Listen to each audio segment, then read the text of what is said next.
Baik hadirin pemirsa Al-Bahjah TV serta pendengar setia Radio Network dimanapun Anda berada. Tibalah saatnya untuk belajar bersama guru kita tercinta Buya Yahya yang akan menjelaskan kelanjutan pembahasan kitab Al-Hikam. Untuk itu mari kita siapkan hati dan pikiran kita untuk dapat menyimak ilmu-ilmu yang akan beliau sampaikan. Kepada guru kita tercinta Buya Yahya dengan segala hormat kami persilakan. Allahumma sholli ala Sayyidina Muhammad. Allahumma sholli ala Sayyidina Muhammad. Udhkuru salata ala Nabi Muhammad. Ada godaan-godaan di dalam diri manusia tersebut, pikiran-pikirannya, sehingga kadang fitrah mengenal Allahnya itu akan tertutup. Padahal sesungguhnya setiap manusia, kalau kita kembali kepada pelajaran pertama kita tentang akidah, fitrah manusia itu mengenal Tuhan karena Tuhan telah mengenalkan dirinya kepada hamba tersebut. Di saat seorang hamba dijadikan oleh Allah lemah, dan memang lemah, maka spontan seorang hamba mengadu kepada Zat yang Maha Kuat. Dan itu akan diterapkan dalam segala kehidupannya. Hanya kadang salah alamat. Coba kalau kita pergi kemanapun tempat, biarpun ke hutan belantara, di sana ada yang dituhankan. Coba, nggak ada yang tidak menuhankan sesuatu. Hanya saja bedanya ada yang menuhankan matahari, ada menuhankan rembulan, ada menuhankan pohon besar, ada yang menuhankan kepala suku mereka. Yang jelas semua manusia dengan fitrahnya mencari Tuhan. Karena apa? Itu artinya Allah mengenalkan dirinya kepada hamba tersebut bahwasanya dia perlu Tuhan, mencari Tuhan. Hanya karena tidak ada bimbingan sehingga salah alamat, ternyata yang disembah adalah batu yang dipahat. Binatang yang sama-sama seperti dia lemah, sama-sama lemah. Matahari, rembulan dan seterusnya. Akan tapi harus tahu bahwasanya semua dari manusia punya fitrah mencari Tuhan. Tetapi bedanya antara manusia yang satu dengan yang lainnya adalah mendapatkan petunjuk atau tidak. Jadi sudah ada panggilan fitrahnya bahwasanya dirinya harus kenal Tuhan, tapi kadang diseliputi oleh hawa nafsunya dan kesombongannya sehingga ia menjadi tidak kenal Tuhan. Adapun semesta selain dari manusia mengenal Tuhan dan menjalankan tugasnya sebagaimana mestinya, dan tidak ada yang melanggar, bertasbih dengan bahasa masing-masing. Hanya saja kita tidak faham, seperti disebutkan dalam Al-Quran, kita tidak akan faham tasbihnya rumput yang bergoyang, tidak faham tasbihnya burung yang selama setiap pagi menyenandungkan lagu-lagu, menyenandungkan suara-suara keceriaan, angin-angin, sepoi-poi dan seterusnya. Itu semua adalah ada tasbihnya. Hanya saja kita tidak mendengarnya, kita tidak mengerti. Tapi mereka tasbih dan kenal Allah, karena Allah telah mengenalkan dirinya kepada makhluk-makhluk tersebut. Wama jahilaka syai'un, sehingga tidak ada yang tidak mengerti, tidak kenal engkau sesuatu apapun ya Allah. Artinya apa? Engkau telah mengenalkan dirimu kepada semua makhlukmu ya Allah, sehingga tidak ada makhluk pun yang tidak kenal kepadamu ya Allah. Termasuk manusia, hanya akan tetapi hanya saja dia dikuasai oleh hawa nafsunya sehingga ia tidak mengikuti seruan-seruan fitrahnya untuk mencari Tuhan, sehingga akhirnya ada orang mengatakan tidak mau bertuhan dan sebagainya. Itu unik. Yang tidak mempercayai adanya Tuhan, bahkan mengatakan tidak bertuhan, dia diam-diam menuhankan sesuatu yang ia sendiri tidak ia sadari. Sebab fitrah bertuhan itu sudah fitrahnya seorang hamba, fitrah mencari Tuhan, sehingga semua makhluk akan kenal Allah. Wa adzalladzi ta'arrafta ilayya fi kulli syai', dan engkau juga ya Allah Zat yang telah mengenalkan dirimu kepadaku pada segala sesuatu. Artinya ya Allah, telah kau jadikan segala sesuatu yang ada di kiri kananku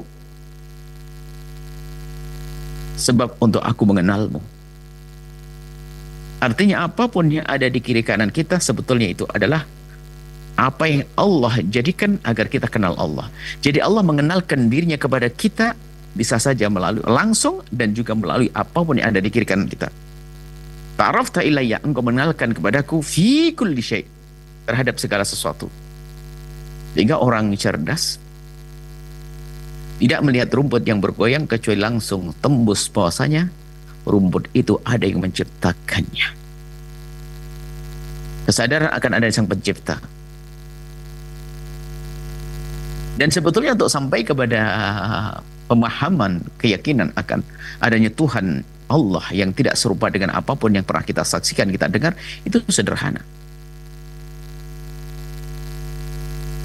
Sehingga kalau ada orang-orang yang mengaku Tuhan, sebetulnya untuk melumpuhkan mereka sangat sederhana. Begitu juga untuk menguatkan iman kita, untuk sampai kepada keimanan yang sesungguhnya akan Tuhan Allah adalah juga sangat mudah. Semesta ini, kalau kita kembali kepada cara mengenal Tuhan adalah kita mengenal dari apapun yang ada di kiri kanan kita, bahwa tidak ada sesuatu yang ada kecuali ada yang menciptakannya. Tidak ada yang membuat. Kita tidak akan percaya kalau meja yang yang di hadapan kita adalah terjadi dengan sendirinya, tidak ada yang menciptakannya. Kita tidak percaya. Biarpun kita tidak melihat siapa tukang kayunya, tapi kita percaya ada yang membuat meja yang di atas bangunan Mekah ini, masjid ini. Biarpun kita tidak melihat siapa yang membangun, kita yakin bahasanya ada yang membangunnya. Masjid di atas tanah. Apakah setelah itu kita lalu berkata tanah hamparan luas ini tidak ada yang menciptakannya? Tidak mungkin. Karena akal kita tidak bisa mempercayai bahwasanya alam ini terjadi tanpa ada yang menciptakannya. Dan begitu seterusnya. Akan berpikir, akal kita akan bergerak. Mengatakan bahwa ini semua ada yang menciptakannya. Dan semuanya. Sehingga sangat mudah seharusnya kalau kita untuk mengenal Tuhan Sang Pencipta. Karena apa? Coba. Kalau kita pernah dengar Fir'aun ngaku Tuhan, Namrud ngaku Tuhan, itu alhamdulillahnya itu, Namrud itu aku ngaku Tuhan, Fir'aun ngaku Tuhan, tidak pernah Fir'aun mengatakan aku menciptakan matahari kok. Padahal kalau kita bertanya Fir'aun, ya Fir'aun siapa yang menciptakan matahari? Dia nggak berani ngomong aku menciptakannya. Sebenarnya adalah tamparan juga buat dia. Fir'aun pun tidak pernah mengatakan, Fir'aun mengatakan dirinya Tuhan, tapi tidak pernah mengatakan aku menciptakan rembulan. Yang menciptakan rembulan adalah Allah Jalla Jalaluhu. Dan kadang dialog-dialog akidah itu penting. Kan Sayyidina Ibrahim kan coba gitu waktu ketemu Namrud. Waktu Nabi Ibrahim mengatakan siapa tuh, ditanya tentang Tuhan Allah, Nabi Ibrahim jawab Tuhanku Allah, ada yang menciptakan dan menghidupkan. Namrud mengatakan aku menghidupkan dan mematikan. Ya, Nabi Ibrahim bertanya gimana kau bisa menghidupkan dan mematikan? Diambil dua orang, yang satu disembelih, yang satu dihidupkan. Ini aku matikan dan ini aku hidupkan. Lelucon. Dalam Al-Quran disebutkan, Allah menyebutkan Al-Quran bahwasanya Allah telah menerbitkan matahari dari timur, tenggelam dari barat. Sekarang kau balik, kalau bisa wahai Namrud, fabuhital lati kafar. Sehingga orang kafir itu bungkam, tidak bisa menjawab dengan dialog-dialog akliyah, ilmiah semacam itu. Nah, Allah telah mengenalkan dirinya kepada kita dengan apapun yang ada di semesta ini. Sehingga makom tinggi, makom musyahadah, wahdatus syuhud, tidak melihat sesuatu kecuali melihat Allah, tembus. Seperti hanya kita melihat motor, bahasanya oh ayahku datang, padahal kita hanya melihat motornya. Kenapa? Karena motor itu miliknya ayah. Kita baru melihat sandalnya, sudah datang ustadznya, padahal baru kelihatan sandalnya. Itu kecerdasan. Jadi sepintas, nggak usah bertanya itu sandal dari mana beli, enggak, dia langsung tembus sandal itu adalah milik ayahku. Begitu juga seorang hamba yang dengan kecerdasan fikir dan hatinya tidak melihat rumput bergoyang kecuali sadar betul siapa yang menggoyangkannya dan siapa yang menciptakannya, Allah Jalla Jalaluhu. Yang dikatakan ma nadhartu fi syai'in illa wa ra'aitullaha fihi. Tidak melihat sesuatu kecuali dia melihat Allah di dalamnya, bukan di dalamnya, kecuali melihat Allah bersama penglihatannya kepada burung yang berterbangan. Langsung tembus bahasanya ada yang menciptakan, Allah Jalla Jalaluhu. Ini maknanya Allah telah mengenalkan dirinya kepada kita melalui makhluk-makhluknya. Artinya, kalau sampai makhluk-makhluk ini tidak menjadikan kita kenal Allah, kita tertipu. Makhluk bisa saja burung terbang, rumput bergoyang, bisa saja harta yang melimpah.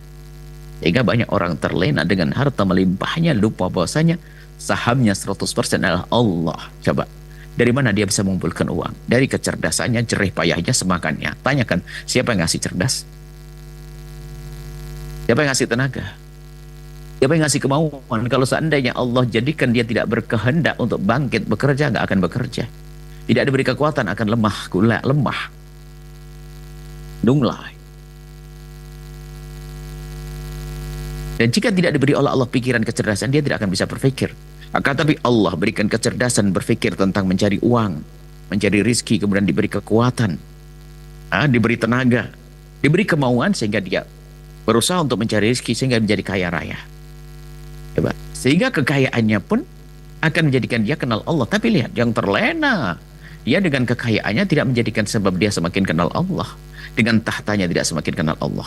Atau sebaliknya begini, hai hamba Allah, jika kekayaan yang selama ini engkau kumpulkan tidak menjadikan engkau dekat kepada Allah, maka ia adalah hijab penghalang antara engkau dengan Allah. Artinya kita telah tidak cerdas lagi. Karena sesungguhnya harta yang Allah kirim, tahta yang Allah kirim, bunyi, ada pesannya yang berbunyi, hai hamba Allah, aku adalah harta yang dikirim kepadamu untuk kau kendarai aku menuju kepadanya. Hai hamba Allah, aku adalah tahta yang Allah berikan kepadamu untuk engkau menuju kepada Allah. Kalau orang cerdas, dia dengan kekayaannya akan digunakan kekayaan meluncur menuju ridho Allah, dengan tahtanya digunakan meluncur menuju Allah, dan begitu mudahnya surga bagi orang-orang seperti itu. Surga yang paling mudah adalah surganya Pak Presiden. Kalau seandainya tahu Presiden tentang jalan surga itu, surga gubernur, surga kabupaten, mudah sekali kalau dia paham tentang pintu surga. Lebih cepat daripada ustadz dan kiai. Kenapa? Dengan kekuatannya, dia akan menerapkan segala kebaikan yang ada, yang bisa diwujudkan, dan menghentikan kemungkaran dengan kekuatannya. Wah, surga semuanya. Cuman sering di antara kita lupa, tidak menggunakan apa yang Allah berikan kepada kita untuk meluncur menuju kepada Allah. Dan itu orang tertipu. Itu namanya tidak mensyukuri nikmat dan bikin murka. Antara sesama hamba saja juga bikin gak enak hati kok. Misalnya Anda menghadiahkan kepada seseorang kopiah. Kopiah kan dipakai di kepala, tatonya setelah diterima langsung dipakai keset. Anda marah atau tidak? Marah, karena tidak digunakan sebagai mestinya. Begitu juga apa yang Allah berikan kepada kita. Dari kekayaan, kalau kita tidak menggunakan untuk yang Allah ridhoi, harta tahta pun tidak kita gunakan untuk Allah ridhoi, Allah akan murka. Maka Pak, kami ingatkan, wahai pejabat-pejabat tinggi yang mendengar suara ini, husnudon kami yang mendengar suara ini, Anda pejabat ahli surga. Sehingga setelah ini Anda akan menggunakan jabatan Anda untuk meluncur menuju ridha Allah. Kebijakan-kebijakan di negeri ini harus kebijakan yang masalah untuk umat, dan masalah untuk umat di dunia hingga kelak di akhirat. Kebaikan umat indah. Jadi presiden ahli surga, gubernur ahli surga, bupati ahli surga. Dan Anda wahai orang kaya, jangan sampai capekmu, jerih payahmu selama ini ternyata mukaddimah capek di akhirat karena harta yang Allah berikan tidak engkau gunakan untuk kemuliaan dan untuk kebaikan.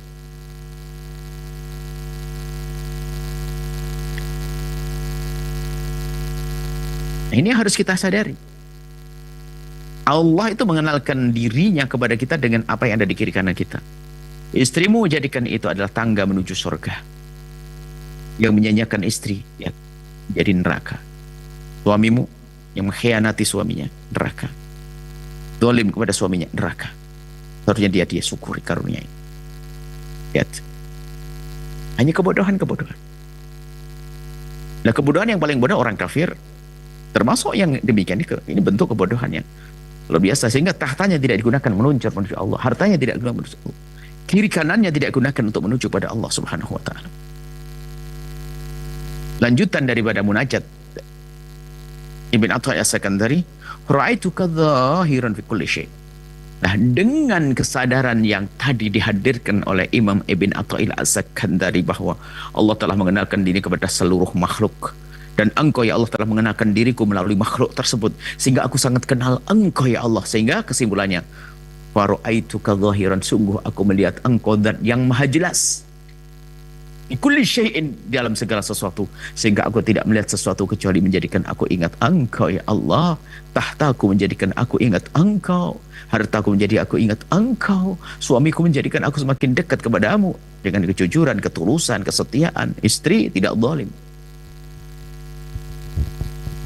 Indah. Wa anta dhahir li kulli syai', dan engkau maha jelas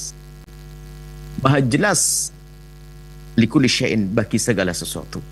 Engkau maha jelas bagi makhluk-makhluk, karena engkau telah mengenalkan dirimu kepada mereka. Hanya bagi manusia saja ya Allah, kadang engkau tidak tampak jelas karena kebodohan kami. Allah maha zahir, maha jelas. Dan Allah juga maha batin, maha tersembunyi. Kalau para ulama menerjemahkan al-zahir wal batin itu sederhana. Mungkin gambarannya begini. Wal-zahir wal batin. Allah adalah zat yang maha zahir dan maha batin, yang maha jelas dan maha tersembunyi. Ini dijejer dalam satu waktu. Sehingga para ulama menjelaskan sederhana. Allah maha jelas bagi orang yang melihatnya dengan mata hati, dan maha batin jika orang melihat dengan mata kasat. Maka pandanglah Allah dengan batin. Dengan batin kita melihat harta kita, kita tembus kepada Allah karena hati kita yang melihat. Kita bersyukur dengan karunia kekayaan, menjaga kehormatan diri sebagai seorang istri, juga menjaga kehormatan suami. Suami penuh kasih dengan istri. Anak-anak dijaga sekolahnya di mana. Karena apa? Dalam segala aktivitasnya menjadikan dia ingat Allah. Karena Allah baginya sangat zahir, sangat jelas. Fa anta zahir li kulli syai. Engkau sungguh maha jelas terhadap segala sesuatu. Dan kami pun juga termasuk bagian dari segala sesuatu, ya Allah. Harapan kami engkau benar-benar jelas bagi kami, Allah, sebagai Tuhan yang maha kasih, sekaligus Tuhan yang maha pedih siksanya, Tuhan yang maha kaya, dan Tuhan yang maha kuasa, dan Tuhan yang maha bijak terhadap hamba-hambanya dengan mengenal sifat-sifat Allah yang sangat banyak. Dan semoga Allah subhanahu wa ta'ala menjadikan kita adalah hamba-hamba terkasihnya, hamba-hamba pilihannya. Yang kita lakukan ini adalah dalam irama berlomba-lomba untuk menjadi hamba yang dipilih oleh Allah, untuk berusaha menjadi hamba terkasih Allah. Dan kalau sudah kita dipilih oleh Allah menjadi hamba terkasihnya, keindahan Allah berikan kepada kita di dunia sebelum di akhirat nanti. Dunia hasanah wa fil akhirati hasanah. Uhibbukum fillah. Assalamualaikum warahmatullahi wabarakatuh. Wallahu a'lam bishawab. Mari kita tutup dengan doa. Bismillahirrahmanirrahim. Alhamdulillah. Allahumma shalli ala habibina sayyidina Muhammad wa sallim Muhammad. Allahumma ya Allah ya Rahman ya Rahim. Pandang kami dengan kasih sayang dan cinta darimu. Berikan kepada kami segala kebaikan di dunia dan di akhirat. Ya Allah, wahid dan maha kasih, ya Allah. Jaga kami, jaga keluarga kami, jaga anak-anak kami, jaga santri kami, jaga kami semua, ya Allah. Engkau yang maha kuasa untuk menjaga mereka. Jaga iman kami, ya Allah. Di saat banyak orang yang kepleset dalam keimanan sehingga punya akidah yang sesat dan bahkan menyesatkan, kami mohon tetapkan kami dalam akidah yang koridoi, yang menghantarkan kami pada keselamatan di dunia dan di akhirat. Yang sempit rezeki lapangkan dengan rezeki yang halal penuh berkah, yang sakit sembuhkan, yang punya hutang mudahkan kami dalam bayar hutang kami, ya Allah. Dan kami mohon, ya Allah, ya Allah, ya Rahman, ya Rahim, ampuni orang tua kami dan guru-guru kami. Berikan kasih sayang-Mu kepada mereka, ya Allah. Berikan kasih sayang-Mu kepada mereka, ya Allah. Berikan kasih sayang-Mu kepada mereka, ya Allah. Ampuni kami semua, ya Allah. Ya Allah, jauhkan kami dari berbuat zalim kepada pasangan kami. Jauhkan kami dari pengkhianatan, ya Allah. Jauhkan kami dari fitnah, ya Allah. Kami mohon, ya Allah, ampuni kami semua, ya Allah. Jaga hati kami, jauhkan kami dari benci, dengki, dendam kepada sesama kami. Ganti dengan cinta. Panjangkan umur kami dalam ketaatan serta sehat walafiat. Berikan pada kami semua husnul khatimah. Ya Allah, jauhkan kami dari mendendam kepada siapapun, ya Allah. Jika ada orang berbuat salah kepada kami, menyakiti kami, zalim pada kami, aniaya kepada kami, menfitnah kami, menggunjing kami, prasangka buruk pada kami mohon ampuni mereka, ya Allah. Jangan hukum mereka karena mereka umat kekasih-Mu Nabi Muhammad, ya Allah. Berikan pada kami semua husnul khatimah, mati dalam keadaan iman. Panjangkan umur kami dalam ketaatan serta sehat walafiat. Berikan pada kami husnul khatimah, dan jadikan ucapan kami di akhir hayat kami kelak saat Engkau hendak mencabut nyawa kami adalah kalimat agung dan mulia, la ilaha illallah sayyidina Muhammad Rasulullah, la ilaha illallah sayyidina Muhammad Rasulullah, la ilaha illallah sayyidina Muhammad Rasulullah. Sallallahu alaihi wasallam. Rabbana atina fid dunya hasanah wa fil akhirati hasanah wa qina adzabannar. Wa sallallahu ala sayyidina Muhammadin wa ala alihi wasallam. Alhamdulillahirabbil alamin. Al-Fatihah.